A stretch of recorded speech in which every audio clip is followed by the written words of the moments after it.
The next couple questions I'm going to give you, this is more general for just recruiting as a whole, just information that, isn't necessarily specific to Southern Maine. I'm sure we'll get back into your program.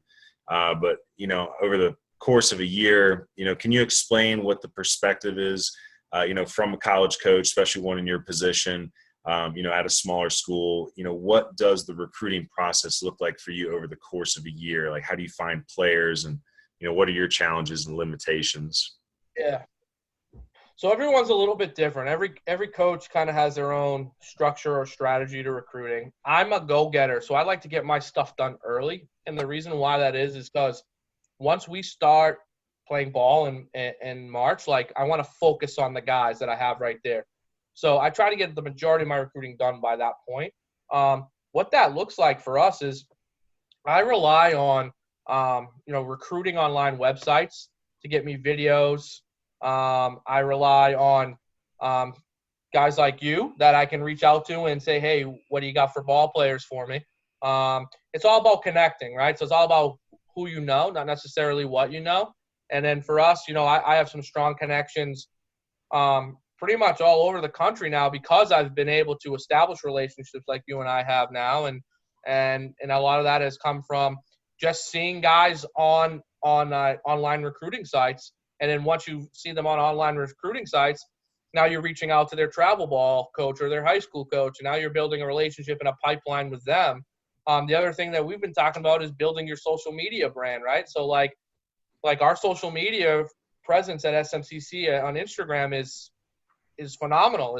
We got a good people following us all the time. They're checking us out, checking the videos. We post day-to-day stuff on there so you can see what it's like to play for SMCC. Twitter, like you said, you just got on Twitter. Once you get on Twitter, like, people are going to follow you. They want to know what you're about. I got more travel ball teams now in the country reached out to me on Twitter. So you just got to build those relationships. And that's what we really rely on at SMCC to go. Now, yes, I'm from Boston, so I have contacts in Boston, Connecticut, like New England areas, very strong ones. But I'm branching out, and because of the social media and prior contacts, I'm able to do that now. And that's why we're able to get guys from the South, from California. Hey, we got 3 pitchers that are, as long as this pandemic thing can get figured out, coming from South Africa that was on the South African national team. Wow. Right? And that's because of connections from social media, people following us, someone that might know me and say, hey, you want to check out his program, things like that. So word of mouth, social media, we rely on a lot of those things. All right, this is a good one. All right, Coach, have you ever taken a risk on a player that is considered a character issue when it comes to recruiting? Did it work, and would you do it again?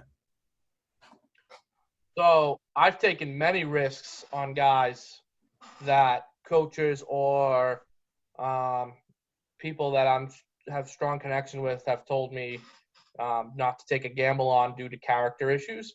And I will tell you, every single one of them has bit me in the behind. And I'm slowly starting to learn that I need to stop sticking my neck out for guys that don't necessarily want to put in the work or necessarily care as much as I do for them as they should for me. And so I'm slowly starting to reflect and realize that I shouldn't stick my neck out as much anymore for kids that don't want to stick their neck out for me. Coach, what are the first questions that you ask a recruit when speaking with them for the very first time? First question I ask them, are they looking to get better? And when I elaborate on that, and I say, when I say I'm looking to get better, I'm telling them, are they looking for a program that's going to invest everything they have into them and being a better person, a better student, a better athlete, and is going to push you, make you grind, make you work hard for it, and be accountable? If you are, then this is the program for you. And if not, that's okay. I'm going to shake your hand and I'm going to wish you the best, because there is a program out there for everybody. Right? SMCC, it's not for everybody, right? Vanderbilt's not for everybody. Tennessee's not for everybody, right? So it's about finding the best program for you that fits what your needs are and what you're being able to set goals and you being able to successfully accomplish those goals. And for us, that's what I ask guys. I lay that right out for them. That's the very first thing. And if they say, in any moment of that conversation, if they say they don't think they can do that, then I wish them the best and we move on. What misconceptions do you think high school athletes have about the college recruiting process and college baseball in general? Give them a reality check. Give them a reality check on the nature of college recruiting. Yeah, I love this topic of conversation, to be honest with you, because I don't think there's enough reality checks going out there in this world. Like, sorry guys, it's not D1 or bust. You don't have to go Division I. Like, like a lot of guys say, oh, I got to go D1. I got to go D1. No, you don't. You don't have to.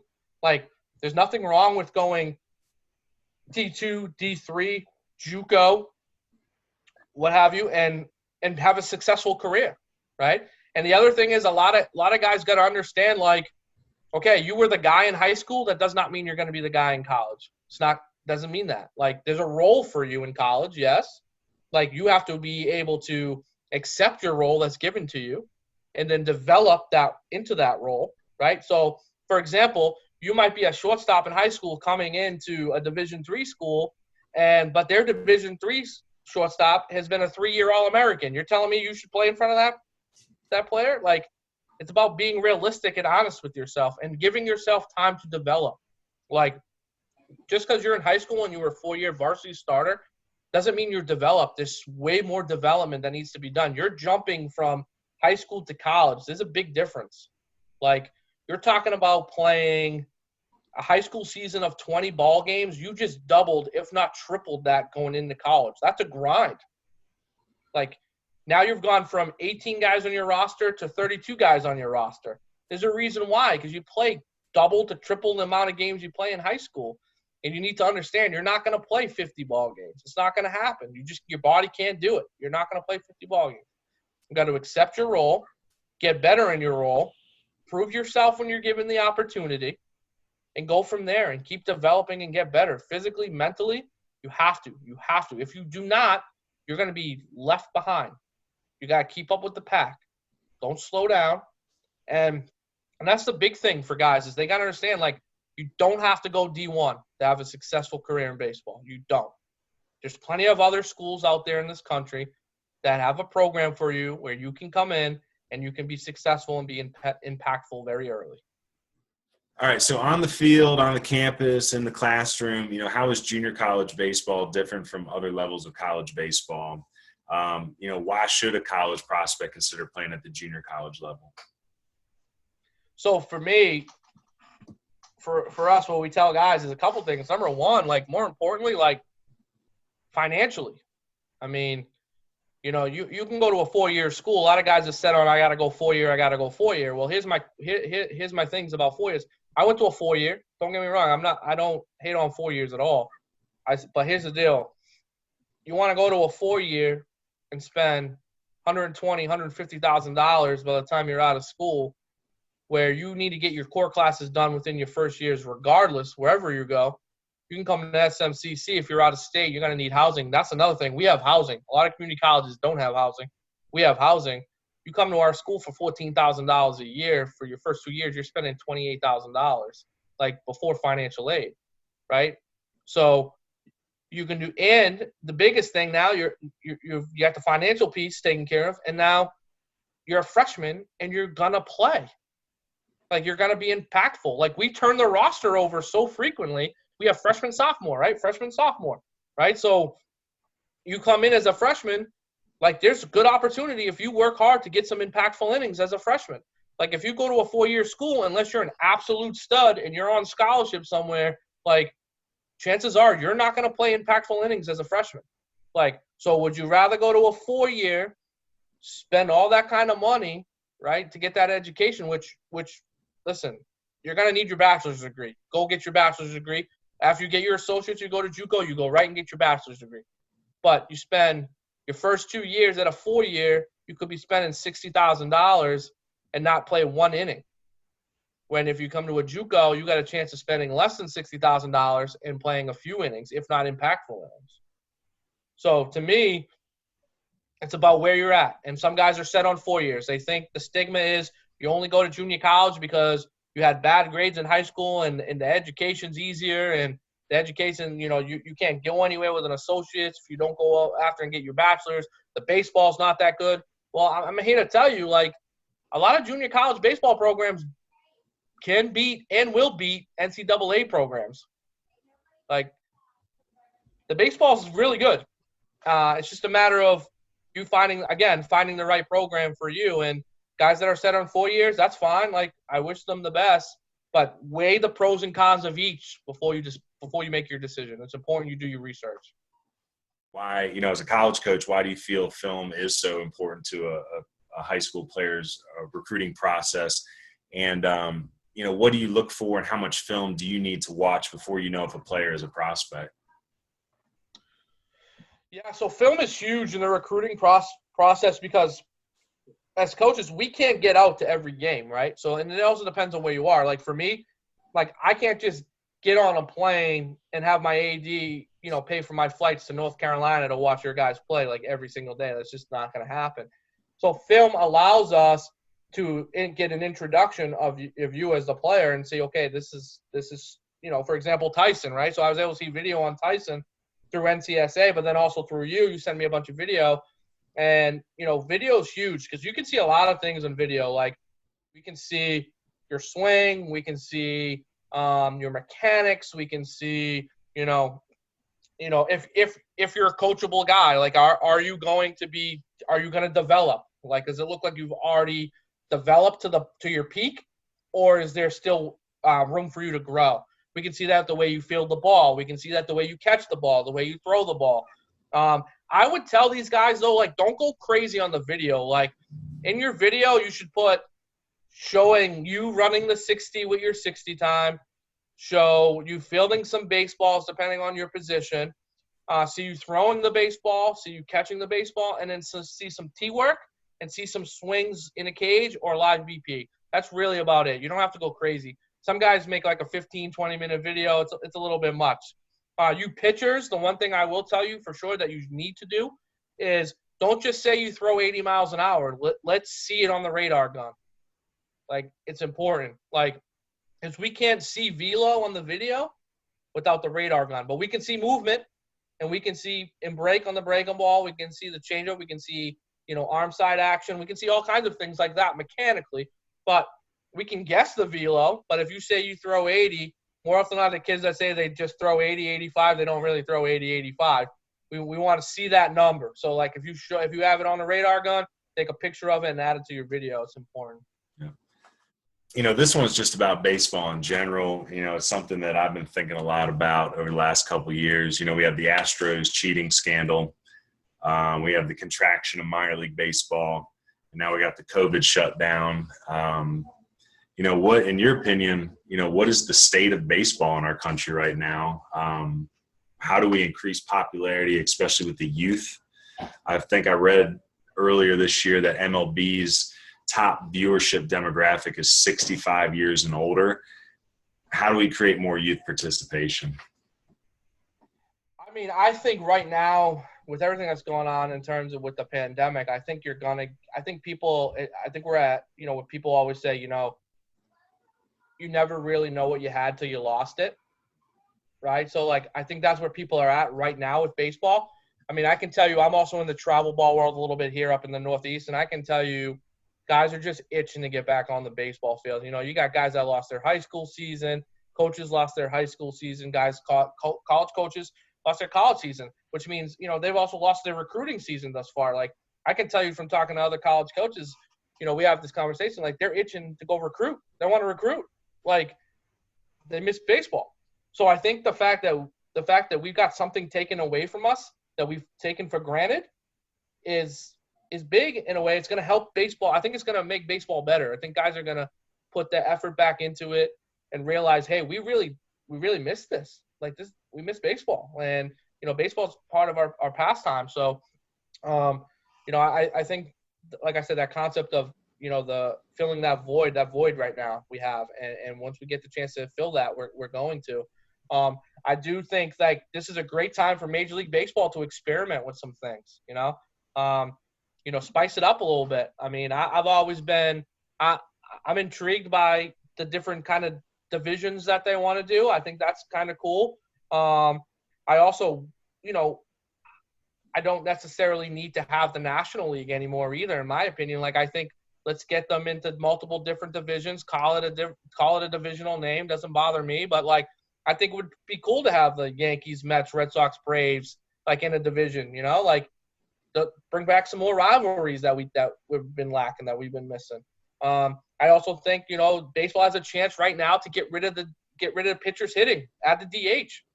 Like, I think that'd be great. Because let's be real, how much work does the pitcher really put in the major leagues on hitting? None, So let's add that piece to it.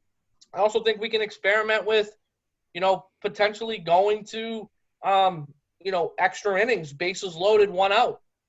Instead of these 5 to 6, 7 hour ball games because extra innings, and we're losing pitchers because of it. Now they don't have enough arms for the next day, right? So I think Major League Baseball has an opportunity here to really spice some things up and try to get guys, like people more engaged that are, like you said the demographic 65. Like, let's get some of these young guys in here. And I think number one, they will, because the void right now. Guys are missing baseball, and they're starting to realize it. They realize what they've lost, and they want it back. But number two, with that, add some spice to the game. Mix, and I think those two components right there, we'll probably get some guys back that we've lost. I think this is it. This is the last question I got for you, Coach. First, again, I appreciate, the work you've done with me, helping Baseball University. I guess technically, starting up, I am part of the showcase and college recruiting industry now. I'm trying to, investigate some more charitable avenues to try to reach different demographics. So my last question I do have for you is, with the showcase and college recruiting industry where it is right now, do you think it's helping grow baseball, or do you think it may be hindering it since it is a for-profit model and we do have trouble getting to certain demographics in our country? I mean, I think the showcase and travel ball industry, I think two ways I guess I can go with this. Number one, I get the showcase and travel ball industry is like financially it's expensive. Like I understand, you got kids paying $3,000 to play for a travel ball team or a showcase team. But I think people have to understand, like, the game of baseball and any sport is always changing, right? And we got to adapt to that change. And right now, college coaches, right, it's about being, like, efficient for them, right? And what's easier for them? It's easier for them to go to a tournament for a week and sit in one location and watch 37, 38 ball games and a bunch of kids versus going to a high school game and watching two teams play for one day, or going to Legion, same thing, right? So a lot of college coaches don't show up to those Legion games till it's the Legion state tournament time, because there's more games, more volume, more opportunity for them to see guys. So that's why the travel ball, in my opinion, in the showcase is big for us college coaches, because it allows us to see a massive volume of guys over a period of 4 days that we may not have gotten the opportunity to if we only went high school to high school to high school, right? So that's the value there. But I also know, with a value comes a price, and the price tag is pretty steep for travel ball and showcase programs, which unfortunately some of the kids that can't afford it, that are the better ball players, miss out on those opportunities. And that's why, for me, for example, I don't shut out from going to high school games. I don't shut out from going to Legion games still. I try to maximize my opportunities when recruiting, because I know there's going to be a kid that I may not necessarily get the chance to see because they can't afford to be on this particular team in a tournament. When they're on a high school team, they're playing on the high school team, and they're a good ball player. They just don't financially have the means to get those extra looks or that exposure that the other kids can get. Yeah, go ahead. I'll say one more thing before I go. Anybody that's interested in learning more about SMCC baseball, And you can check out our Instagram page. It's SMCC Baseball. You can also Google SMCC Baseball, and my email address is up there. Don't be afraid to shoot me an email, to ask me some questions, send me some video if you're interested, and start that process early, and I can help you out in any way possible. Even if SMCC is not a program for you, but you just need some guidance on the college process, I'd be more than willing to help you. I want to make sure kids find the right home, so I'm willing to help out in that way. All right, Coach, man, it's been great talking to you. I think, any families, any prospects that are going to tune in and listen to this interview are going to be impressed with your program, and they're going to appreciate all the information, the reality check that we definitely try to lay on them today. So, yeah, I'm sure we'll be in touch again soon. There's a lot of good baseball down here in the mountains, and I'm sure I'll be trying to send a few more up to eat some lobster with you in Portland. Yeah, appreciate it. Thank you.